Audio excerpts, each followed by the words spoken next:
আসসালাতু খায়রুম মিনান নাওম।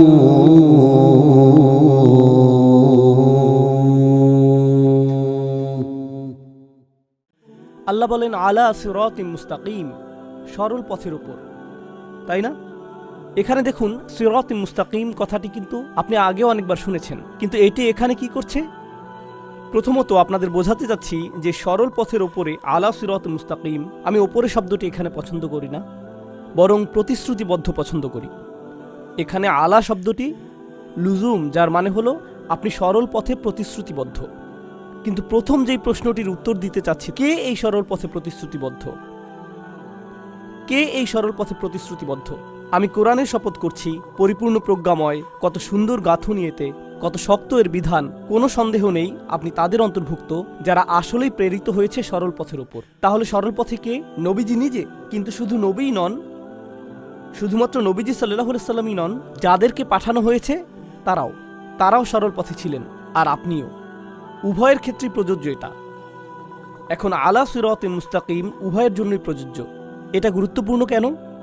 একটি রাস্তা কল্পনা করুন, আপনি সেই রাস্তার উপরে আছেন, শুধুমাত্র আপনিই আছেন সেই রাস্তায়, আর বাকি সবাই আপনাকে রাস্তা থেকে ধাক্কা মেরে সরিয়ে দিতে চাচ্ছে। তা আপনি এগিয়েই যাচ্ছেন, তারা চিৎকার করছে, এই রাস্তা থেকে নেমে যাও, কেন এখানে তুমি, ইত্যাদি ইত্যাদি। ভুল পথে যাচ্ছ তুমি, শুধু আপনিই সেই পথে যাচ্ছেন।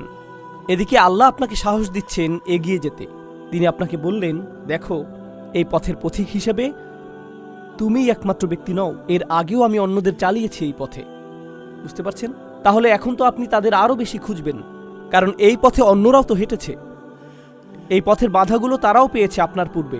তাদের আপনি উদাহরণ হিসেবে নেবেন, আর আপনাকে আরো ভালোভাবে রাস্তা চেনাতে সাহায্য করবে, এই যাত্রা সহজ করে তুলবে তারা। এছাড়াও আপনারা বাস্তব জীবনেও এমন করেন কিন্তু। যেমন ধরুন ড্রাইভিং করে যাচ্ছেন, এখন খবর পেলেন সামনে ট্রাফিক জ্যাম বা অনেক পুলিশ রাস্তায়। আপনাদের কারো কারো গাড়িতে রাডারের মতো কি একটা আছে না, এটার ব্যাটারি ধরুন শেষ হয়ে গিয়েছে, তাই বন্ধুকে ফোন দিলেন, ইয়ো আমি জর্জ বুশ রোডে আছি, বা কি জানি আপনাদের অন্য একটা টোল রোডে আছি, স্যাম হিস্টন না কি জানো, তো আমি এই রোডে আছি, অনেক পুলিশ এখানে, তো আমি কি জোরে চালিয়ে যাব? Do it. না না না না ভাই, আমি গত সপ্তাহে ওখানে গিয়েছিলাম, আমাকে ফাইন দিয়েছিল। আচ্ছা আচ্ছা, আমি হালাল লিমিটের ভিতরে থাকবো, তাই না? তো আপনি এমন কাউকে খোঁজেন যে এই রাস্তা দিয়ে আগে গিয়েছে, পথ চেনাতে সে আপনাকে সাহায্য করে। তো সাহায্যের একটি উৎস। আরেকটি জিনিস হলো, নবীজি সাল্লাল্লাহু আলাইহি সাল্লাম আল্লাহর কালামের মাধ্যমে খুবই শক্তভাবে আপোষহীন রায় দিয়ে যাচ্ছেন। আল্লাহ তো কর্তৃত্বের সাথে বলেন, তিনি কোনো দাসের মতো কথা বলেন না, মনিবের মতো কথা বলেন। তাই তিনি ক্ষমতা কর্তৃত্বের সাথে বলেন, কিন্তু মানুষজনের কাছে সেটা আপত্তিকর থাকে, কারণ তারা তো আল্লাহকে বলতে শুনছে না। তারা কার স্বর শুনছে? রাসূল সাল্লাল্লাহু আলাইহি সাল্লাম। তুমি এভাবে কথা বলার কে? তারা রেগে যাচ্ছে। কিন্তু নবীজি কি থেমে গেছেন? না, প্রতিদিনই তাকে একই পথে আরো এগোতে হচ্ছে না? এখন আমাকে বলুন তো, এই পথে আপনি এগুতে থাকলে যৌক্তিকভাবেই কি আপনি ঝামেলায় পড়বেন না?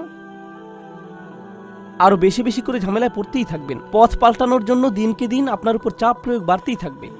যত বেশি অগ্রগতি করবেন ততই বাধা পাবেন, আরো বেশি বাধা।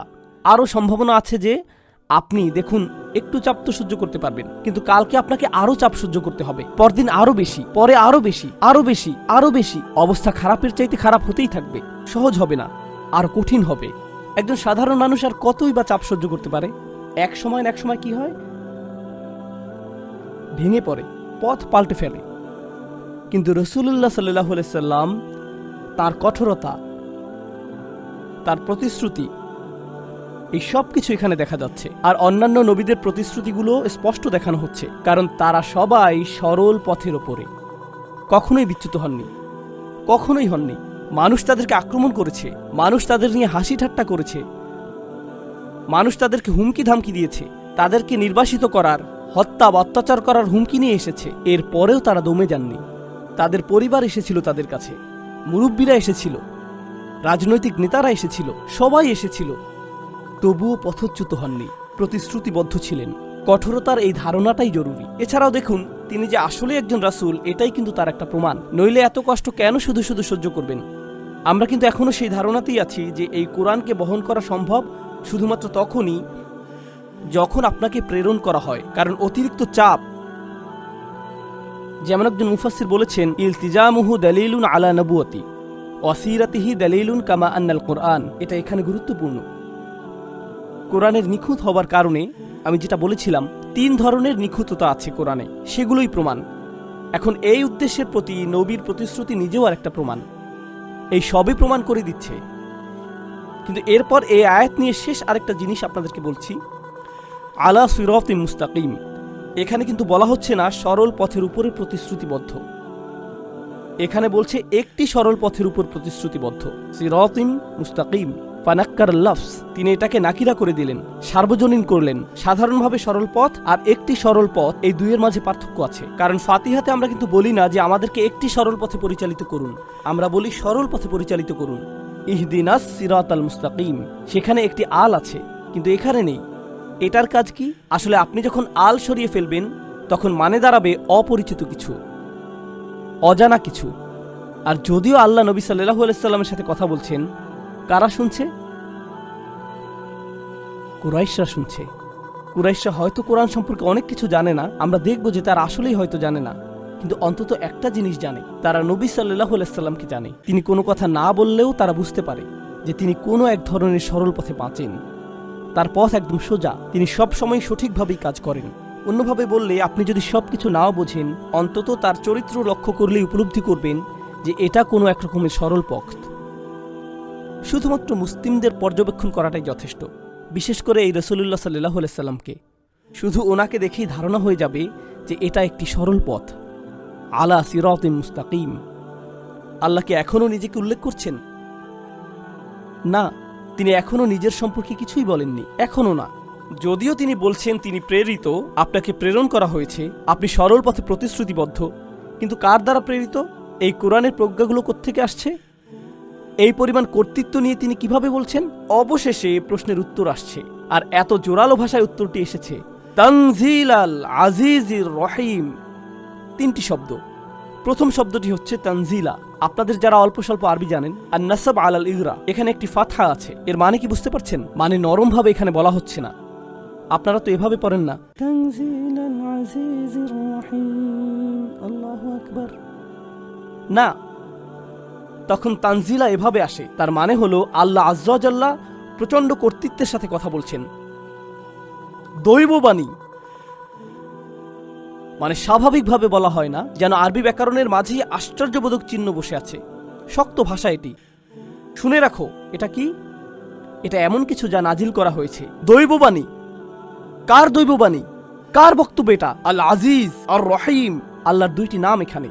আল আজিজ অর্থ এমন একজন যিনি সম্মান ও কর্তৃত্বের পূর্ণ অধিকারী। আল আজিজ 2টি জিনিস বোঝায়, যার কর্তৃত্ব আছে আর যিনি সম্মানের অধিকারী। কারণ আপনারা 2 ধরনের মানুষ দেখতে পাবেন। এক ধরনের মানুষের দেখবেন কর্তৃত্ব আছে কিন্তু কোনো সম্মান নেই। যেমন ধরুন কোনো পুলিশ অফিসারের কর্তৃত্ব আছে কিন্তু কোনো সম্মান নেই। বাল্টিমোরে আমরা যেমনটা দেখলাম, তাই না?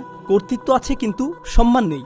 অন্যদিকে এমন মানুষও আছে যাদের সম্মান প্রচুর কিন্তু কি নেই? কর্তৃত্ব। এই দুটোর কারোরই ইজ্জা নেই। আরবিতে ইজ্জা উর্দুর ইজ্জতের মতো না, কিন্তু শুনতে এক হলো। আরবিতে ইজ্জা অর্থ যখন আপনার সম্মান আছে, আবার একই সাথে কি? কর্তৃত্ব। তখনই আপনার ইজ্জা আছে। যখন তিনি বলছেন এটা হলো এমন সত্তার বাণী যিনি সম্মানের অধিকারী, চূড়ান্ত কর্তৃত্বশীল, তখন আল্লাহ আজ্জা ওয়া জাল্লা খুবই কঠিন একটা জিনিস বলছেন। মনে আছে? কোরআনের একটি বৈশিষ্ট্য হলো যে এটা রায় দেয়। আচ্ছা, কার মূলত রায় দেবার অধিকার আছে? তারই আছে যার কর্তৃত্বও আছে। আর যদি কারো কর্তৃত্ব থাকে আর সে রায়ও দেয়, তবুও কখনো কখনো, যেমন জাজ জুডি, আমি জাজ জুডি খুব দেখতাম মায়ের সাথে। জাজ জুডি কোনো রায় দিতেন, এই ছেলে চুপ থাকো তুমি, তাই না? এভাবেই বলে, অনেক মজা লাগতো। এই তুমি $500 ফাইন দেবে, এখন যাও এখান থেকে, এমনই হতো সব সময়। এরপর বাইরে ইন্টারভিউগুলো মজা পেতাম, ভালো লাগতো। বিশেষ করে যে হেরে যেত তার, কারণ যে জিততো সে তো বেশি কিছু বলতো না, হ্যাঁ আমি $500 পেয়েছি, এটুকুই বলতো তারা। কিন্তু যেই লোক হারতো তিনি তো খুবই খারাপ। বিশ্বাস হচ্ছে না তিনি এমনটা করলেন। এভাবে রায় তিনি কিভাবে দিতে পারেন, তাই না? অন্যভাবে বললে তার রায়তে কর্তৃত্ব ছিল কিন্তু কি ছিল না? সেখানে পূর্ণ সম্মান ছিল না। আল্লাহ আজ্জা ওয়া জাল্লা বলেন এই কোরআন রায়তে পূর্ণ, আর সেই রায়গুলো কঠিনভাবে নিতে হবে, কারণ তা কর্তৃত্বশীল সত্তার কাছ থেকে এসেছে, তাই এটা সম্মানেরও যোগ্য। এটাই আল আজিজ শব্দের মধ্যে চলে এসেছে। এভাবে কিন্তু এটা আবার আল কুরআনিল হাকিমের দিকেও ফিরে যাচ্ছে। এখন তাহলে প্রশ্নটির উত্তর এলো, এই বাণী কার পক্ষ থেকে এসেছে? এটা সব রায় নিয়ে বলছে মানিয়ালিকুল হুকুম, সাথে অন্য অনেক কিছুই বলছে তানজিল। এই শব্দ তানজিলের মানে কি? এর মানে হলো যা উপর থেকে আসে। অন্যভাবে বললে এই প্রশ্নের উত্তর দেই আগে, তার শিক্ষককে, কে তাকে পাঠিয়েছে? কোরআনের এই প্রজ্ঞা থেকে এসেছে? এই সবই উপর থেকে এসেছে। এর মানে হলো তোমরা এত বাম হাত ঢুকাতে পারবে না। এর মানে হলো এটা এমন জিনিস যা কোনো মানুষের পক্ষেই রচনা করা সম্ভব নয়। এটা উত্তর দক্ষিণ পূর্ব পশ্চিম দিক থেকে আসেনি, ভিন্ন কোনো গ্রাম থেকেও আসেনি, কোনো বিদ্বান ব্যক্তি থেকে আসেনি, কোনো ইউনিভার্সিটি থেকেও আসেনি, এটা উপর থেকে এসেছে। দেখুন, উচ্চশিক্ষা অর্জন করতে আমরা কোথায় যাই? আমরা জ্ঞান অর্জন করতে পূর্ব পশ্চিম উত্তর দক্ষিণে যাই, এখানে সেখানে যাই শিক্ষা নিতে। কিন্তু জ্ঞান অর্জন করতে উপরে তো আর যেতে পারি না। কিন্তু এই মানুষের দীক্ষা তো দেখে উপর থেকে আসছে, অর্থাৎ এতে তোমরা বা হাত ঢুকাতে পারবে না, এটা তোমাদের নাগালের বাইরে। এটা কিন্তু আবার প্রমাণ দিচ্ছে যে প্রজ্ঞায় কোরআন অতিরিক্ত নিখুঁত, কারণ তা উপর থেকে এসেছে। গাঁথনি খুবই ভালো, এমন গাঁথনি শুধুমাত্র সম্ভব উপর থেকে আসলেই। আর এর রায়গুলোও এমন যে শুধুমাত্র উপরওয়ালা থেকেই আসতে পারে, এজন্যই তানজিল শব্দটি। কিন্তু এরপর আল্লাহর যেই নামটি এলো তানজিল আল আজিজ আর রহিম, এখানে রহিম মানে কি আপনারা জানেন? এর মানে কি? দয়াময়, যিনি ভালোবাসেন, যিনি যত্ন করেন, যিনি সব সময় ভালোবাসেন, সব সময় খেয়াল রাখেন। আর রহিম, এখানে আর রহিম শব্দটি কি করছে? আল আজিজ শব্দের কারণ বুঝতে পারছি এখানে, কিন্তু রহিম শব্দটি কি করছে এখানে? এই বাণী কার কাছে এসেছে? নবী সাল্লাল্লাহু আলাইহি সাল্লাম। তিনি কেন? অন্য কেউ নয় কেন? স্বয়ং কোরআন আমাদের বলছে ওয়ামা আরসালনাকা ইল্লা রাহমাতাল লিল আলামিন, তোমাকে আমি সৃষ্টির প্রতি রহমা ব্যতীত পাঠাইনি। নবীজি সাল্লাল্লাহু আলাইহি সাল্লাম হলেন সমস্ত মানুষের চাইতেও বেশি দয়াশীল। তাই এই কর্তৃত্বশীল কোরআনও সমস্ত দুনিয়ার সকল মানুষের চাইতেও দয়াশীল মানুষের মুখ হতেই নিঃসৃত হওয়া প্রয়োজন ছিল। আর এটাও আল্লাহর একটি দয়া। মানবতার প্রতি আল্লাহর রহমতই হলো রাসূলুল্লাহ সাল্লাল্লাহু আলাইহি সাল্লাম। তাহলে এভাবে দেখলে কোরআন হলো আজিজের পক্ষ হতে, আর রাসূল হলো আর রাহিমের পক্ষ থেকে। রাসূল সাল্লাল্লাহু আলাইহি সাল্লাম কর্তৃত্বপূর্ণ নন, তিনি কি? তিনি দয়াশীল। কোরআন হলো কর্তৃত্বপূর্ণ। দুটো একত্রে আসা প্রয়োজন ছিল, বার্তাবাহক আর খোদ বার্তা দুটোরই একসাথে আসা দরকার। এই আয়াতগুলো নিয়ে একটি কথা বলতে ভুলে গিয়েছিলাম, অন্য কিছু বলার আগে এখন বলে নিই, কারণ এই বিষয়ে এটাই শেষ কথা। আমরা কিন্তু এখনো এই সূরার প্রথম অংশেই আছি। কতগুলো অংশ আছে এখানে বলছিলাম? খুব ভালো, 6টি অংশ। আমরা এখন প্রথম অংশে। তো একটি জিনিস এখানে বলতে চাই, তা হলো আল্লাহ যখন হেদায়েত দেন দুটো অংশ থাকে সেখানে, সেখানে থাকে বার্তা আর থাকে বার্তাবাহক। সেখানে থাকে বার্তা আর থাকে বার্তাবাহক। এখন যখন আল্লাহ বললেন ওয়াল কুরআনিল হাকিম ইন্নাকা লামিনাল মুরসালিন, তিনি বার্তাটিকে সত্য প্রতিপন্ন করলেন। মানে বার্তাটি মানুষের থেকে হতেই পারে না, বেশি নিখুঁত। তাহলে এখানে বার্তাটির বিষয়টি হলো, কিন্তু এটা তো গল্পের অর্ধেক মাত্র। শুধু বার্তাটি পেলেই তো আর হবে না, আপনার আরও কি প্রয়োজন? একজন বার্তাবাহক। বার্তাটি তো নিখুঁত, বার্তাবাহকের কি অবস্থা? তাহলে তোমাদেরকে এই বার্তাবাহক আর তার চরিত্র সম্পর্কে বলি। আলা সিরাতিম মুস্তাকিম, তিনি সরল পথের উপর প্রতিশ্রুতিবদ্ধ। অন্যভাবে বললে মানুষের হেদায়েতের জন্য নবী সাল্লাল্লাহু আলাইহি সাল্লামকে চরিত্রের সর্বোচ্চ স্তর দেখাতে হবে। শুধু বার্তা থেকেই হেদায়েত আসে না, যখন বার্তা আর বার্তাবাহক দুজনেই আদর্শ হয় তখনই হেদায়েত আসে। বার্তাটি তো আগে থেকেই শ্রেষ্ঠ, এখন বার্তাবাহকটিও আদর্শ। এটা বোঝানোর জন্য দুনিয়াবি একটা উদাহরণ দিই আপনাদের। রাজনৈতিক নেতারা খুবই ভালো বক্তৃতা দেন, কিন্তু যদি তাদের অতীত ইতিহাস খারাপ থাকে, মানুষ যদি জেনে ফেলে সে আগে দুর্নীতিবাদ ছিল, তাহলে তার বক্তৃতার কোনো লাভ আছে? লাভ নেই। এর কোনোই লাভ আর থাকতে পারে না, কারণ তাদের কর্ম, বিশেষ করে যেগুলো ভিডিও করা আছে, তাদের কথার চাইতে বেশি শক্তিশালী। তাই তারা আর যাই বলুক না কেন, কিছুই যায় আসে না। আপনারা জানেন যে নবীগণ আলাইহিমুসাল্লামের পুরো জীবনটাই ছিল সত্যতায় ভরা, তাই না? সেটা অবশ্যই হেদায়েতের অংশ হওয়া চাই। নবীদের যদি বিশ্বাসযোগ্যতা না থাকে, তবে তাদের আনা বার্তাও বিশ্বাসযোগ্যতা হারাবে, সেটা আল্লাহর পক্ষ থেকে এলেও। এখন চলুন সামনে যাই। নবীর সাথে এখনো কথা বলা হচ্ছে। আল্লাহ বলছেন লিতুনজিরা কওমান মা উনজিরা আবাউহুম ফাহুম গাফিলুন, কেন আমি এই অসাধারণ বাণী পাঠালাম সর্বোচ্চ কর্তা, সবচাইতে দয়াময় রহমান রহিম থেকে? কেন নবীকে আল্লাহ পাঠালেন সাল্লাল্লাহু আলাইহি সাল্লাম? যেন আপনি এমন জাতিকে সাবধান করতে পারেন যাদের পূর্বসূরীদের সাবধান করা হয়নি কখনো, তাই তারা তো একেবারেই গাফেল। আমি আবার অনুবাদ করছি, লিতুনজিরা কওমান মা উনজিরা আবাউহুম ফাহুম গাফিলুন, যেন আপনি সতর্ক করতে পারেন এক জাতিকে যাদের পিতৃপুরুষদেরকে কখনোই সতর্ক করা হয়নি। এজন্যই তারা একেবারে অসচেতন, একেবারে উদাসীন, সম্পূর্ণ গাফেল। এজন্যই আপনাকে এই বাণী দেয়া হয়েছে। আচ্ছা, এই আয়াতের মধ্যে প্রথম যে জিনিসটি লক্ষ্য করবেন তা হলো আপনাকে সতর্ক করতে পাঠানো হয়েছে। ধর্মের বাইরে থেকে সতর্ক শব্দটি চিন্তা করুন তো একটু। কখন আপনাকে সতর্ক করা হয়? ঝড় আসছে, আপনারা তো এই সম্পর্কে ভালো জানেন। হিউস্টন, ঝড় আসছে, রেডিওতে সতর্কবাণী প্রচার করা হয়, টিভিতে সতর্কতা দেখানো হয়, ফোনে অ্যালার্ট বেজে ওঠে, ইত্যাদি ইত্যাদি। ঠিক, সতর্কতা তো অবশ্যই নির্ভরযোগ্য আর কর্তৃত্ব সম্পন্ন উৎস থেকে আসতে হবে, ঠিক কিনা? এমন উৎস থেকে আসতে হবে যেই উৎসের কর্তৃত্ব আছে, আপনি সম্মান করতে পারবেন। এটা প্রকাশ করার কি কোনো শব্দ আছে? যা আমরা আগেই বলেছিলাম, আজিজ। আপনাকে যদি সতর্ক করতে পাঠানোই হয় তবে অবশ্যই এমন কেউ পাঠাবেন যিনি বৈধভাবে আসলেই এই সতর্কবার্তা পাঠাতে পারেন। তিনি হলেন আল আজিজ। বুঝতে পারছেন? মানে এই শব্দের সাথেই সংযুক্ত বিষয়টা এভাবেই প্রবাহিত হচ্ছে। এখন দ্বিতীয় যে জিনিসটা দেখা যাচ্ছে, আমরা সবাই এই হলে আছি, ধরুন এখানে কোনো ইন্টারনেট কানেকশন নেই, কোনো ফোনেই নেটওয়ার্ক নেই, ইত্যাদি। অর্থাৎ আপনি ওই যে ওখানে ওই লোকটার মতো ফেসবুক চালাতে পারবেন না, এসব কিছুই আপনি করতে পারছেন না, ঠিক আছে? এখন বাহিরে যদি কিছু ঘটে, বাহিরে যদি এমন কিছু ঘটে, বিশাল বড় কোনো ঘটনা যদি বাইরে ঘটে, আপনারা কি জানতে পারবেন? আপনারা জানবেনই না। বাহির থেকে সতর্কতা না আসলে তো আপনাদের সতর্ক করা সম্ভব না। বুঝতে পারছেন? ধরুন আপনি বিল্ডিং এর বেসমেন্টে আছেন, টেক্সাসে কোনো বেসমেন্ট নেই, আপনি আপনার গেমিং রুমে বসে আছেন। তো আপনি সারাক্ষণ গেম খেলছেন, জানেনই না বাইরে কি হচ্ছে না হচ্ছে। তাহলে বাহির থেকে কেউ এসে সতর্ক না করলে আপনি কিছুই জানতে পারবেন না। নবী সাল্লাল্লাহু আলাইহি সাল্লাম তো তাদের সাথেই চলেন, ঠিক কিনা? তাদের সাথেই থাকেন, আর এখন মানুষদেরকে তিনি সতর্ক করবেন, কিন্তু সংজ্ঞা অনুযায়ী সতর্ক কোত্থেকে আসতে হবে? বাহির থেকে। তাই তারা প্রশ্ন করবে, এই সতর্কবার্তা কোত্থেকে এলো? হ্যাঁ, সতর্কবাণী উপর থেকে এসেছে, সেটা তো প্রতিষ্ঠিত হয়েই গেছে। কোথায়? তানজিল আল আজিজির রহিম। এজন্যই তো এই সতর্কবাণী, নইলে তো সতর্ক করতে পারবেন না। আপনি যদি একই বাসায় থাকেন, একই লিভিং রুমেই থাকেন, তাহলে সতর্ক করে তো লাভ নেই। হ্যাঁ, তুমি কোত্থেকে জানলে এই খবর? তোমার কাছে তো ফোনও নেই। এখন দ্বিতীয় জিনিস হলো, বরং তৃতীয় জিনিসটি হলো, কাউকে কেন সতর্ক করবেন? এই যে ওই রোডে যাবেন না, বাসায় থাকুন, এই ওটা করো না। কেন কাউকে সতর্ক করা হয়? হ্যাঁ, কাউকে সতর্ক করার একদম প্রাথমিক কারণ হতে পারে যে আপনি তার খেয়াল রাখেন, তার ভালো চান, তাকে ভালোবাসেন, তার ক্ষতি হোক সেটা চান না। আর মূলত এটাই হলো আল্লাহর নাম আর রহিম, যিনি আপনার যত্ন আত্তি করেন, আপনাকে দয়া দেখাতে চান, আপনার ক্ষতি দূর করতে চান। আপনাকে যে কারণে পাঠানো হয়েছে, নবীজি সাল্লাল্লাহু আলাইহি সাল্লামকে যে কারণে সতর্ক করতে পাঠানো হয়েছে, তা হলো এই সতর্কবার্তা খোদ আল্লাহর এক দয়ার বহিঃপ্রকাশ। যেমন ধরুন, কিছু মানুষ অভিযোগ করে কোরআন কেন জাহান্নামের আগুন নিয়ে কথা বলে।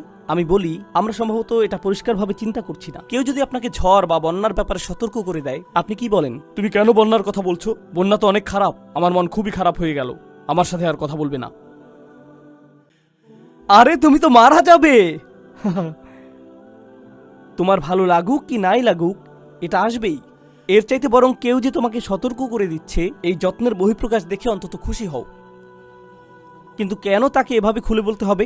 কেন সে শুধু এভাবে বলল না, খারাপ কিছু একটা ঘটবে? একটা সুনামি আসছে আর আপনি কাউকে বললেন খারাপ কিছু একটা হবে, তাহলে কি তাকে সিরিয়াসলি নেবেন আপনারা?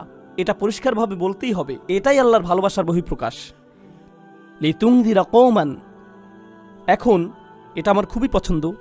ও মাই গড, সূরাটির শুরুতে আমরা বলেছিলাম ওয়াল কুরআনিল হাকিম, আর এই কোরআন প্রজ্ঞাময়। এত সুন্দরের গাঁথনি, এতে আছে নিজস্ব রায়। এই কোরআন যে কোনো কোরআন নয়, সেই একক কোরআন, এমনভাবে বলা যেন আরব সমাজে এটাই প্রতিষ্ঠিত। এখন কুরাইশ তো কোরআন সম্পর্কে জেনেছে, যথেষ্ট শুনেছে তারা, তাই যখন আপনি তেলাওয়াত করেন তারা বুঝতে পারে, তারা ভাবে এটা সাধারণ কোনো তেলাওয়াত নয়, এটা সেই নির্দিষ্ট তেলাওয়াত, সবাই জানে।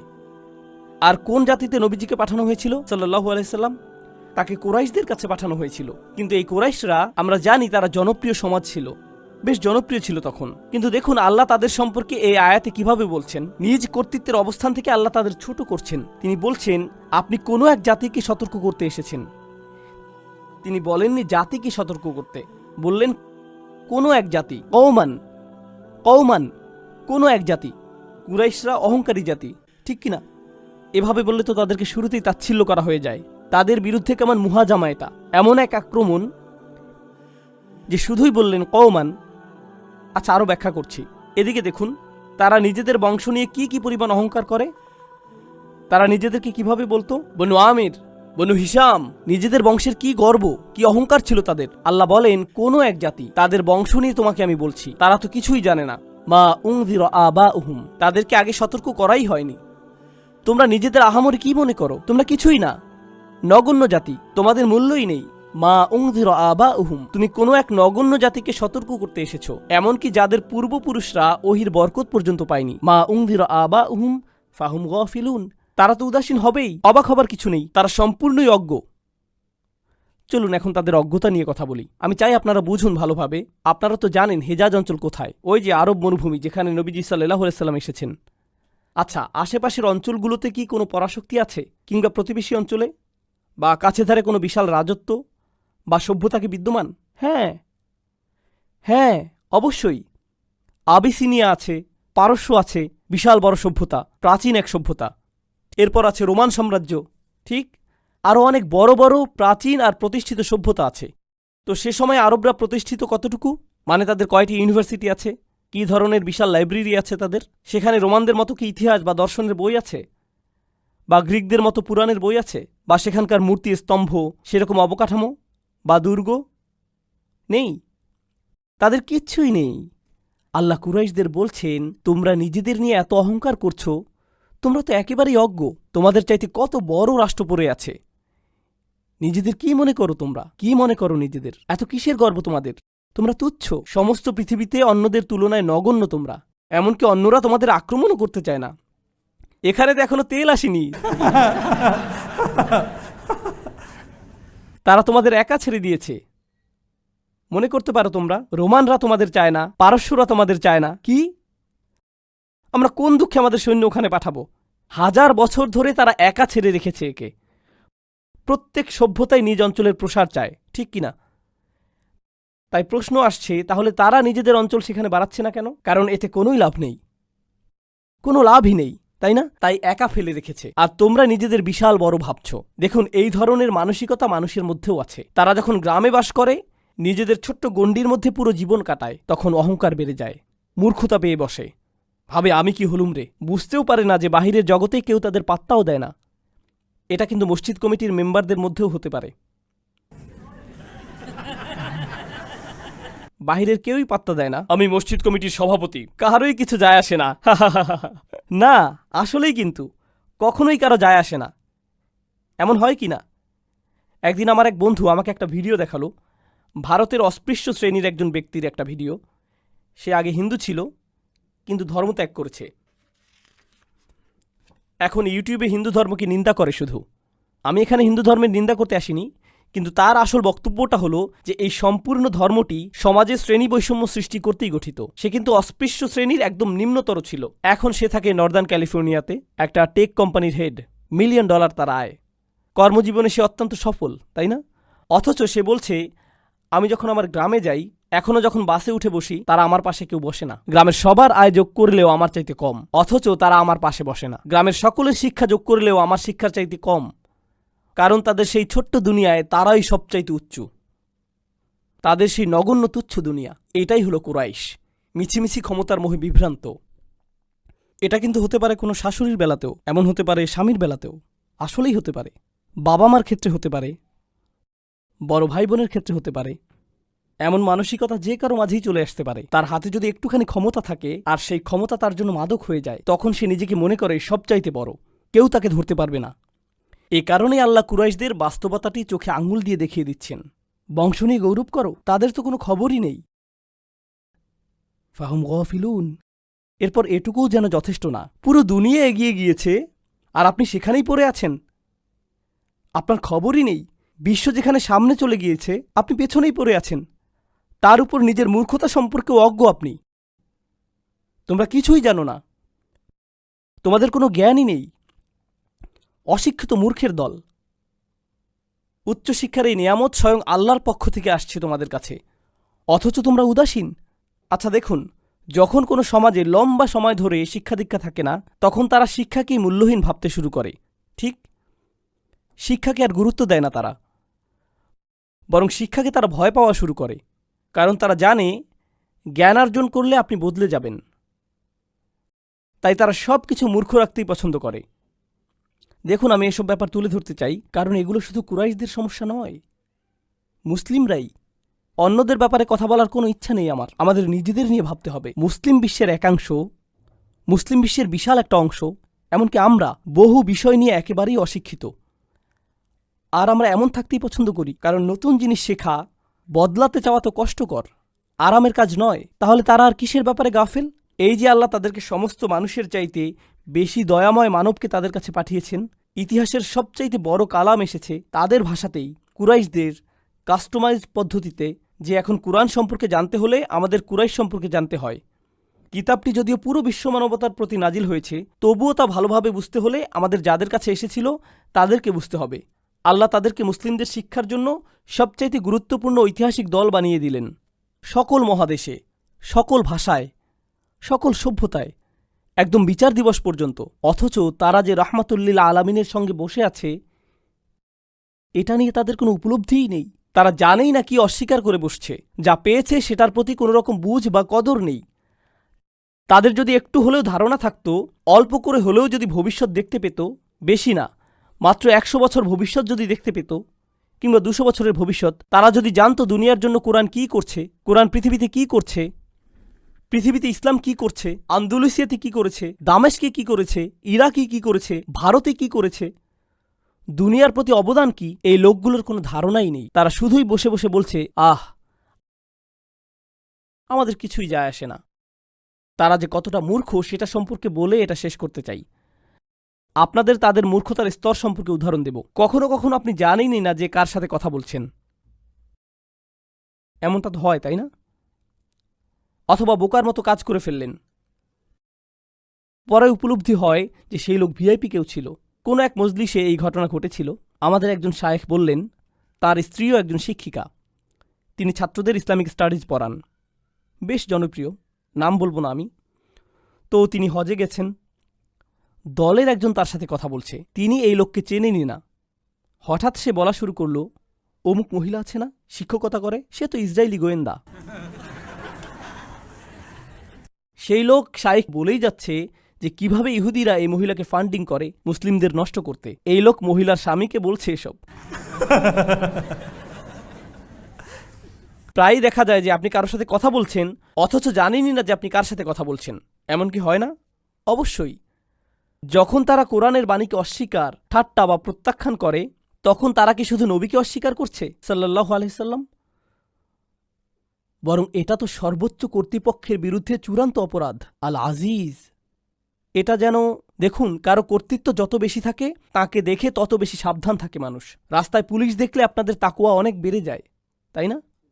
সোজা হয়ে বসে যান, মানুষের মতো বসেন। তখন আদালতের ভেতর আপনারা তো নিশ্চয়ই বেকাতারা হয়ে বসেন না, ভদ্রলোকের মতো বসেন, কারণ বিচারক বা বিচারক মণ্ডলী হয়তো আপনাকে দেখছে। এভাবে সোজা হয়ে বসেন, কারণ কাউকে সম্মান দেখানোর মতো পরিস্থিতিতে আপনি পড়েছেন, তাই না? সম্মানিত ও কর্তৃত্বশীল কারো সামনে বসার জন্য এক ধরনের প্রোটোকল আছে। তারা আল আজিজের কথার উপস্থিতিতে পড়েছে, অথচ কোনো প্রোটোকল নেই তাদের মধ্যে। কার সাথে টক্কর লাগছে তা নিয়ে একেবারেই অজ্ঞ, তার শাস্তি দেবার ক্ষমতার প্রতি চূড়ান্ত উদাসীন। এর পরিণতি কি হতে পারে? এটাই হচ্ছে ফাহুম গাফিলুন।